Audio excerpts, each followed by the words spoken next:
नमस्कार। हमारा देश और पूरा विश्व आज कोविड-19 की चुनौती का सामना कर रहा है। कोविड-19 अभी खत्म नहीं हुआ है। ऐसे में हमारा फर्ज है कि हम सतर्क रहें। इसलिए जब तक दवाई नहीं तब तक कोई ढिलाई नहीं। कोरोना से बचाव के लिए जरूरी है नियमित रूप से हाथ धोना, मास्क पहनना और आपस में उचित दूरी बनाए रखना। याद रखिए, 2 गज दूरी मास्क है जरूरी। खांसी, बुखार या सांस लेने में कठिनाई होने पर हेल्पलाइन नंबर 1075 पर संपर्क करें।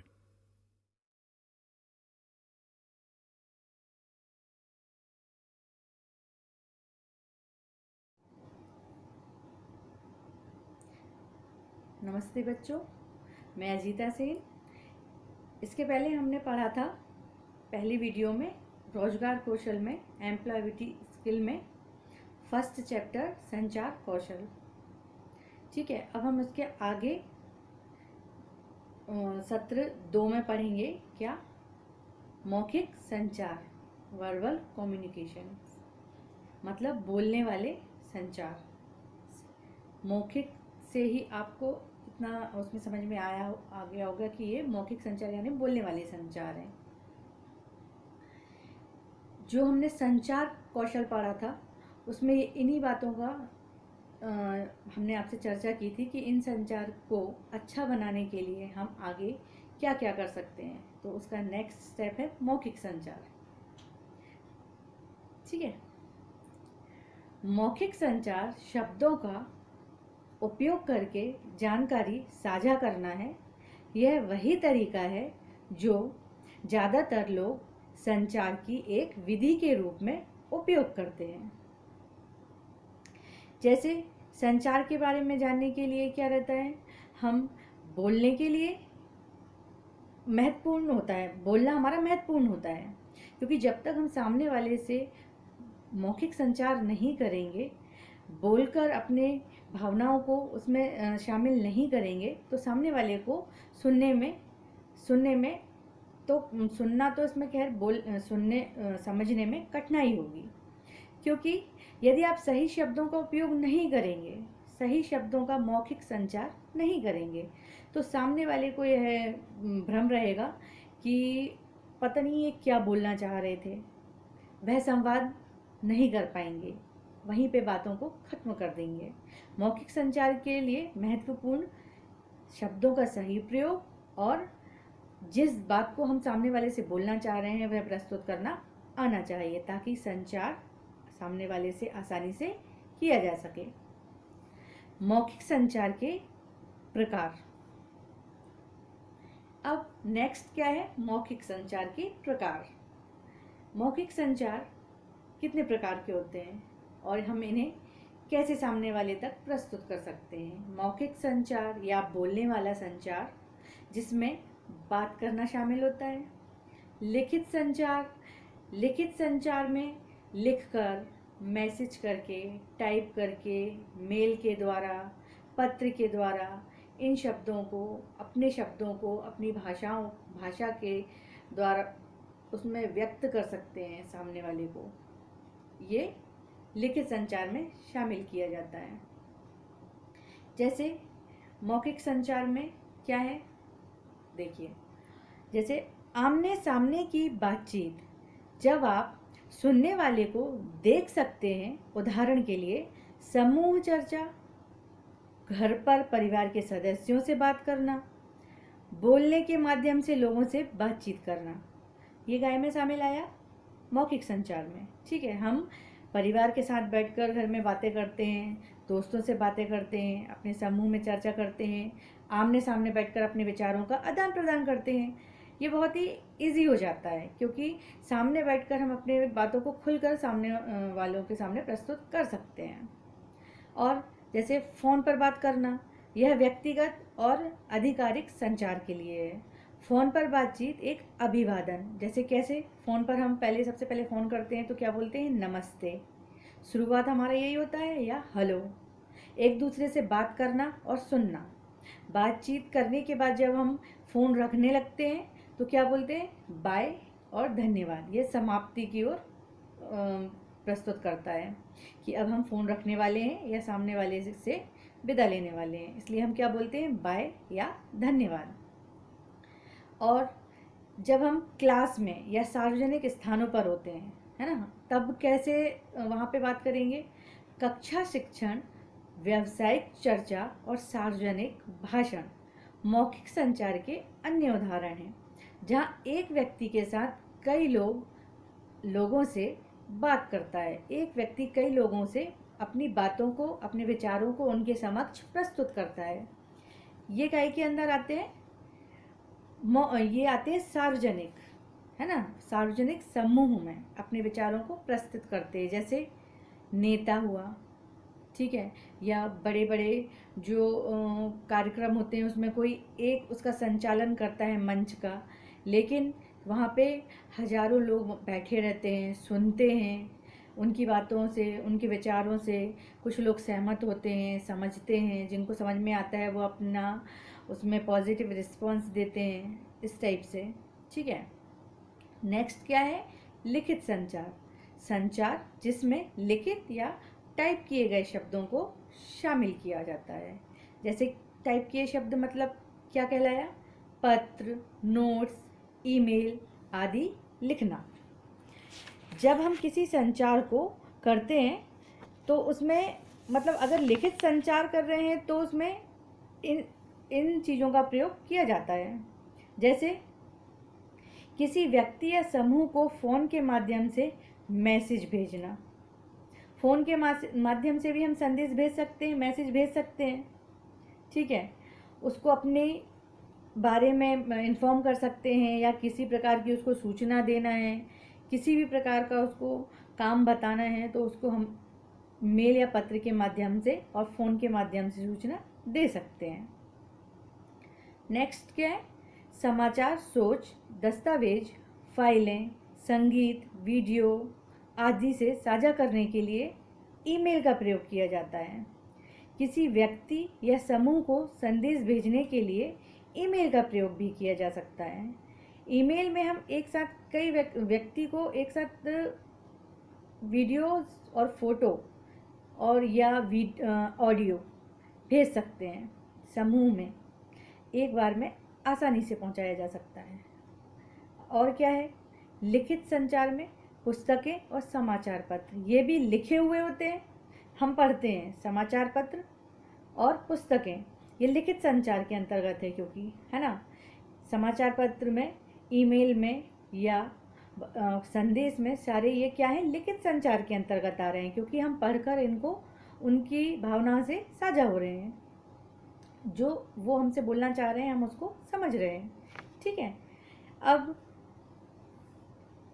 नेक्स्ट क्या है? अब हम मौखिक संचार के लाभ, मौखिक संचार के नुकसान समझेंगे। मौखिक संचार के लाभ। मौखिक संचार सरल और शीघ्र होता है। आप जो कहना चाहते हैं वह कह सकते हैं और शीघ्रता से जवाब प्राप्त कर सकते हैं। जब आप किसी के विचारों को आदान प्रदान करना चाहते हैं या अपने विचारों को किसी सामने वाले व्यक्ति से आदान प्रदान करना चाहते हैं, तब यह संचार का सबसे सरलतम स्वरूप होता है। आप अन्य व्यक्ति के जवाबों के अनुसार अपना संचार बदलते रहते हैं। मतलब मौखिक संचार का लाभ ऐसा है, इसमें ये इसलिए इजी है, इसलिए सरल पड़ता है, क्योंकि यदि हम किसी से फ़ोन पे बात करते हैं तो पूरा खुलकर बात नहीं कर पाते हैं, क्योंकि एक समय सीमा रहती है उसमें। और सामने वाले से बात करने में जब तक हम सामने, जैसे किसी फ्रेंड से बात कर रहे हैं, सामने बैठे हैं, तो उससे सारी बातें खुल के कह सकते हैं, डिस्कशन कर सकते हैं। पेपर के बारे में जैसे हमें पूछना है कि ये वाला पेपर आने वाला है, तो क्या ये सवाल तुमसे बन गया है, क्या इसका आंसर अच्छे से आपसे आ गया है, आपको समझ में आ गया है। तो क्या अगर वो सामने है तो आप उन चीज़ों का क्या एक आसानी से उसका आंसर प्राप्त कर सकते हैं और उसको अपनी कठिनाइयाँ बता सकते हैं और उससे उसका आसानी से आंसर निकाल सकते हैं। लेकिन यही बात अगर हम फ़ोन पे करेंगे तो हो सकता है कि फ़ोन में यहाँ वहाँ की बातें करके ध्यान जो मेन टॉपिक है उससे हमारा निकल गया और अपना जो मेन क्वेश्चन था सामने वाले से हम पूछ ही नहीं पाए। इसलिए क्या मौखिक संचार मतलब बोलकर और सामने रहकर अगर विचारों का आदान प्रदान किया जाए तो यह सबसे सरलतम माना जाता है। इसके बाद संचार के नुकसान, मौखिक संचार के नुकसान। जब किसी एक पर्टिकुलर चीज़ से लाभ हो रहा है, प्रॉफिट हो रहा है, तो स्वाभाविक है उससे नुकसान भी संभव है। कभी भी कोई भी आप उदाहरण ले सकते हैं, जैसे एग्जाम्पल मान लीजिए, अगर हम किसी जगह गए हैं घूमने के लिए, हमें मालूम है कि वहाँ फ्री टिकट मिल रही है, ठीक है, फ्री टिकट मिल रही है, ये आपको लाभ मिला है। लेकिन सिर्फ लाभ तो नहीं मिलेगा कि अंदर झूले भी फ्री हैं, घूमना भी फ्री है, खाना भी फ्री है, ये उसमें इंक्लूड नहीं रहेगा, ये उसमें नहीं रहेगा। उसके नुकसान मान के चलो कि फ्री टिकट मिल गई है, लेकिन अंदर जाके देखा तो सारा सामान बहुत महंगा है, कॉस्टली है, ये इसके नुकसान है, क्योंकि हमने आगे तो सोचा ही नहीं कि इसका नुकसान भी हो सकता है अंदर जाके, क्योंकि हम तो सोच रहे थे सब फ्री है, आसानी से मिल जाएगा सब। नहीं, ऐसा नहीं होता है। कभी भी किसी भी चीज़ में लाभ है तो उसके नुकसान भी सुनिश्चित रहते हैं। जैसे मौखिक संचार के समझाती हूँ आपको। मौखिक संचार का सबसे अधिक सामान्य नुकसान है सूचना भेजने और प्राप्त करने वाले के बीच सांस्कृतिक अंतर। अलग अलग भाषाओं के उपयोग, दूसरे व्यक्तियों द्वारा उपयोग किए गए बोलचाल के वाक्यांशों और उच्चारण को ना समझ पाने के कारण ये अंतर हो सकता है। क्योंकि मौखिक संचार शब्दों पर निर्भर करता है, कभी कभी अर्थ समझने में भ्रम हो जाते हैं और यह समझना मुश्किल हो जाता है कि यह सही शब्दों का उपयोग नहीं किया गया है। जैसे इसका मतलब है कि अगर हमने किसी को अपनी बातों से, अपने मौखिक संचार से बोलकर सामने वाले को अपनी भावनाओं से साझा किया है, अपने विचार उसके सामने प्रस्तुत किए हैं। जैसे उदाहरण के लिए मैं पहले भी आपको बता चुकी हूँ, ये उदाहरण बहुत इजी है इसका, इसलिए मैं आपको हमेशा यही समझाती हूँ कि सामने वाला संस्कृति के अकॉर्डिंग, संस्कृति के अनुसार अलग अलग भाषाएं बोलता है। पहली तो मैंने आपको उदाहरण समझाया था कि अगर कोई हिंदी बोलता है और चाइनीज़ सामने वाला अगर समझता है तो उसको यह मौखिक संचार समझ में नहीं आएगा। वह आपकी बोलचाल के वाक्यों को, शब्दों को, उच्चारण को, सभी चीज़ों में अंतर महसूस करेगा और उसको कुछ भी समझ में नहीं आएगा कि आपने उससे क्या बोला है। और इसका एक उदाहरण ये भी है, चलो चाइनीज़ भाषा नहीं है, मराठी समझ लो। अपनी फ्रेंड कोई भी या रिश्तेदार है, कोई मराठी बोल रहा है और कोई बंगाली बोल रहा है, तो अब मराठी वाला बंगाली वर्ड नहीं समझ पाएगा और बंगाली वर्ड नहीं समझ पाएगा, मराठी वाला उसके वर्ड नहीं समझ पाएगा, लैंग्वेज नहीं समझ पाएगा। दोनों सामने बैठे हैं, अपने भावनाओं को व्यक्त कर रहे हैं, अपनी बातें शेयर कर रहे हैं, एक दूसरे से बता रहे हैं कि ऐसा है वैसा है, सब चीज़ों को बोल रहे हैं, लेकिन अब वो आधा आधा समझ रहे हैं और आधा आधा नहीं समझ रहे हैं, क्योंकि क्या है, बोलचाल के वाक्यों में और उच्चारण में अंतर है। एक दूसरे को समझाना और समझ पाना बहुत मुश्किल है। इसी तरीके के ये संचार में भी क्या है, अगर हम किसी से अपने दूर भी बैठे व्यक्ति से फ़ोन पर भी बात कर रहे हैं तो वह इसको समझने में भ्रमित हो जाते हैं। उनको मतलब वो सुनते हैं, हाँ ओके, इस टाइप से हूँ करते रहेंगे, और सामने अगर है व्यक्ति बात कर रहा है तो सिर हिलाएगा, हाँ थोड़ा एक्सप्रेशन देगा कि उसको समझ में नहीं आ रहा है, लेकिन उसको मुश्किल हो रही है, कठिनाइयाँ हो रही हैं, इसलिए इसमें संचार में मुश्किल आती है। अब सार्वजनिक रूप से बोलना, लोगों के बड़े समूहों के सम्मुख बोलने वाला संचार सार्वजनिक संचार कहलाता है। अधिकांश लोग सार्वजनिक रूप से बोलने में, समूह में बोलने में घबराहट का अनुभव करते हैं। होता है ना, किसी किसी को डर रहता है, मतलब वो अकेले में या जो अपना बेस्ट फ्रेंड है या घर के परिवार के सदस्यों से अच्छे से बात कर लेगा, सारी चीज़ें बोलेगा, सम बताएगा, मैं आज मेरे साथ ऐसा हुआ, ये हुआ, मैं खुश हूँ, या मुझे फ़लानी में ऐसा नंबर मिला है, मुझे पिकनिक जाना है, या मैं मार्केट जा रहा हूँ, आज मैं पिक्चर जाऊँगा, कुछ भी इस टाइप से वो बोल रहे हैं। लेकिन अब यही बात मम्मी पापा के सामने बोलना है, समूह तो नहीं लेकिन परिवार के सदस्य, या अब टीचर उनके से बोलना है, तो वो डर जाएगा, उनसे खुल के इतना खुल के नहीं बोल पाएगा जितना हम अपने भाई बहन के साथ शेयर करते हैं अपनी बातों को, फ्रेंड्स के साथ करते हैं। सभी लोगों के साथ ज़रूरी नहीं है कि इतने खुले विचारों से हम शेयर कर सकें अपनी बातों को, उनको भावनाओं को व्यक्त कर सकें।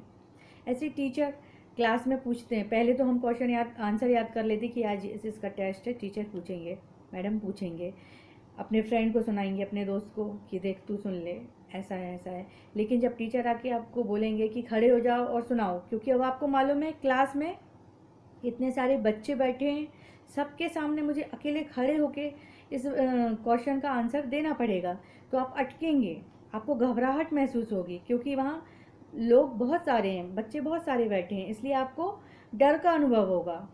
अपने डर को आप मतलब कैसे कम करेंगे, देखिए ये मैं आपको बताती हूँ। अपने डर से छुटकारा पाने के लिए अन्य लोग क्या करते हैं, तैयारी करते हैं, बोलते हैं, मतलब इससे छुटकारा पाने के लिए हम क्या करेंगे, मैम मुझसे लिखवा लीजिए ना, मैं बोल नहीं पा रहा हूँ लेकिन मैं लिख के आपको बता दूँगा, ऐसा है। तो मैडम बोलेंगी नहीं, बोल के बताओ, आप सुनाओ, मुझे खड़े होके सुनाओ।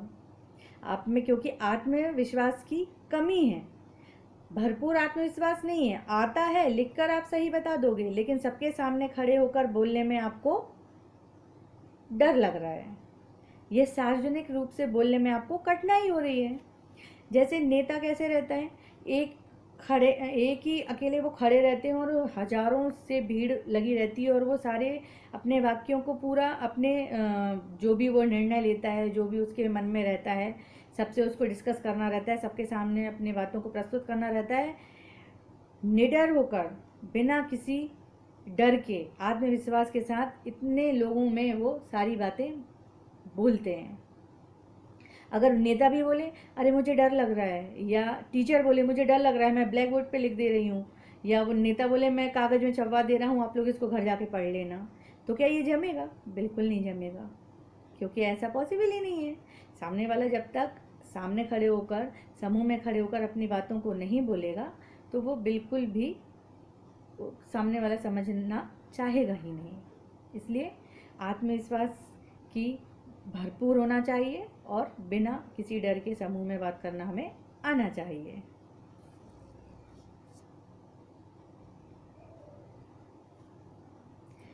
सार्वजनिक रूप से अपने विचारों को व्यक्त करने के लिए क्या होना चाहिए, उसके मैं आपको बताती हूँ क्या क्या होना चाहिए। सार्वजनिक रूप से बोलने के लिए हमारी पहले से तैयारी होना चाहिए, अभ्यास होना चाहिए, और प्रदर्शन करना आना चाहिए। जैसे तैयारी, अपने विचारों के बारे में, अपने विषय के बारे में विचार करें।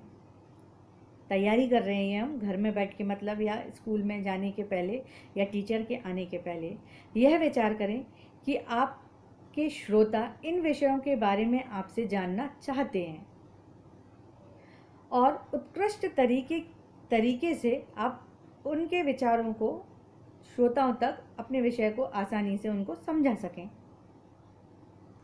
आप एक पूर्ण रूप से लिखकर तैयारी करें कि हमें क्या क्या उनके सामने बोलना है, योजना बनाएं, एक पूरी एक जानकारी बनाएं जिसमें पॉइंट से नोट करें कि हम क्या क्या सामने वाले को बोलेंगे। ये हमने क्या किया, तैयारी की। ठीक है, नेक्स्ट क्या है, अभ्यास, प्रैक्टिस। पहले खुद से अभ्यास करें, शीशे के सामने खड़े हो जाएं। अगर जैसे आपको समूह में बोलने में डर लगता है, या क्लास में बोलने में डर लगता है, तो आप मिरर के सामने, शीशे के सामने खड़े होकर अकेले सामने बात करें, जो आपको याद नहीं है या याद हो गया है तो उस अपने आप को उसमें देखें और अभ्यास करें। अपने परिवार और मित्र के सामने अभ्यास करें, उनसे पूछें कि वो क्या सोचते हैं, क्या मैं सही बोल रहा हूँ। स्पष्ट रूप से और ऊंची आवाज़ में सही गति में बोलें, ना बहुत तेज बोलें और ना बहुत धीमा बोलें। एक मतलब ये अभ्यास कर रहे हैं, क्योंकि डर में कभी कभी हम जल्दी जल्दी जल्दी जल्दी बोल देते हैं, किसी को कुछ समझ में नहीं आता, या एकदम बिल्कुल धीरे बोलते हैं कि मुझे नहीं आता मैडम ऐसे करके। तो ये नहीं रहना चाहिए। सामने खड़े होके आप और घर में और मित्रों के साथ इसका प्रैक्टिस करें इसकी, तो आप उसमें निपुण हो जाएंगे। प्रदर्शन, गहरी सांस लें। यदि आप बेचैनी घबराहट महसूस कर रहे हैं तो अपने आप को तैयार करें, उसके बारे में विचार करें, एक गहरी सांस भरें और एक दृढ़ संकल्प करें कि मैं आत्मविश्वास के साथ सारी चीज़ें बोलूँगा और बिना डर के, बिना बेझिझक के सही सही इसका आंसर आप सबको सुना दूँगा। ठीक है।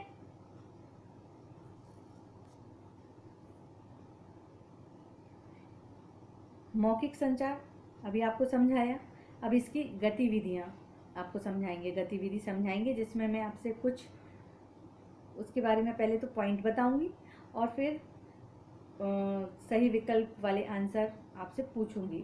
ठीक है। मैं यहाँ आपको 4 ऑप्शन दूंगी, आप घर बैठकर सामने अपनी अभ्यास कॉपी में, जिसमें आप नोट कर रहे हैं इनको, उसको सही आंसर उसमें चूज करके लिखेंगे। ओके। जैसे पहला, फ़ोन पर बातचीत की भूमिका। गतिविधि 1 है ये, फ़ोन पर बातचीत करने की भूमिका। क्या क्या होना चाहिए? पहले हमारे पास, अगर हम फ़ोन पे बात कर रहे हैं, कोई सामने वाला हमें किसी प्रकार की जानकारी दे रहा है, तो हम उसमें लिखेंगे। उसको लिखने के लिए पहले अपने पास नोटबुक रखेंगे और पेन रखेंगे। जैसे कि मैंने अभी आपसे बोला, अभ्यास पुस्तिका कॉपी आप अपने पास रखेंगे और उसमें नोट करेंगे, क्योंकि मैं आपको मौखिक संचार के रूप में बता रही हूँ। तो अब मैंने आपसे बोला कि आप सही विकल्प के ऊपर निशान लगाएंगे और उसको लिखेंगे। ठीक है। इसलिए मौखिक, ये मैं आपको फ़ोन पे नहीं बता रही, बट वीडियो के माध्यम से समझा रही हूँ, इसलिए आपको नोटबुक और पेन रखना जरूरी है। प्रत्येक समूह में कम से कम 3 छात्र समूह शामिल होना चाहिए। अपने शिक्षक द्वारा दिए गए परिदृश्य के आधार पर फ़ोन पर बातचीत करके एक स्क्रिप्ट लिखना चाहिए। उदाहरण के लिए, परिदृश्य में ग्राहक के निवास पर वितरित किए जाने वाले उत्पाद के बारे में कॉल सेंटर के एक व्यक्ति को बात करने वाले ग्राहक के बीच वार्तालाप हो सकता है। एक छात्र एक कॉल करने वाले के रूप में दूसरा कॉल प्राप्त करने वाले के रूप में कार्य करता है। वार्तालाप जोर से बोलें। नेक्स्ट क्या है इसमें? सार्वजनिक रूप से बोलना, पब्लिक स्पीकिंग। इसमें भी आवश्यक सामग्री क्या है? नोटबुक और पेन, क्योंकि किसी भी चीज़ की जानकारी रखने के लिए, उसको याद रखने के लिए हमें उसको नोट करना बहुत ज़रूरी होता है। ठीक है। इसकी प्रक्रिया क्या है? प्रत्येक समूह में 3 छात्र के रूप में समूह बनाएं। समूह के अंदर बहुत कम बोलने के लिए एक विषय चुनें। पैराग्राफ का उपयोग करें। प्रत्येक व्यक्ति विधि का प्रयोग करें और समूह में अन्य लोगों के लिए बोलें। अन्य लोग प्रतिक्रिया दें, जैसे वह व्यक्ति ठीक से संचार करने में सक्षम है या नहीं। कोई एक बोलेगा और बाकी बताएंगे समूह में कि यह सही से संचार कर रहा है या नहीं। कक्षा के सामने भाषण दें और स्वयं उसका अवलोकन करें। ठीक। अब जैसे अब सही विकल्प चुनिए। प्रश्न को ध्यान से सुनिए और सही विकल्प इसका आप चुनकर उसमें टिक लगाना, इसको नोट भी करना। प्रश्न ध्यान से सुनना। पहला है, मौखिक संचार का सही उदाहरण क्या है? पहला रिपोर्ट, दूसरा समाचार पत्र, तीसरा आमने सामने की बातचीत और चौथा टिप्पणी। मौखिक संचार का सही उदाहरण है इसमें नंबर तीसरा, आमने सामने की बातचीत, क्योंकि आमने सामने जितने अच्छे से हम विचारों को आदान प्रदान कर सकते हैं, इतना हम फ़ोन पर और मैसेज के द्वारा नहीं कर सकते। नंबर दूसरा क्वेश्चन है इसमें, जब हम मौखिक रूप से संचार करते हैं तो हमें खाली स्थान का उपयोग करना चाहिए। किसका उपयोग करना चाहिए? विकल्प देखिए, कठिन शब्द का, सरल शब्द का, भ्रमिक शब्द का और संक्षिप्त। तो इसमें क्या आएगा? सरल शब्दों का उपयोग करना चाहिए। तीसरा क्वेश्चन है इसका, हम ईमेल में क्यों भेजते हैं?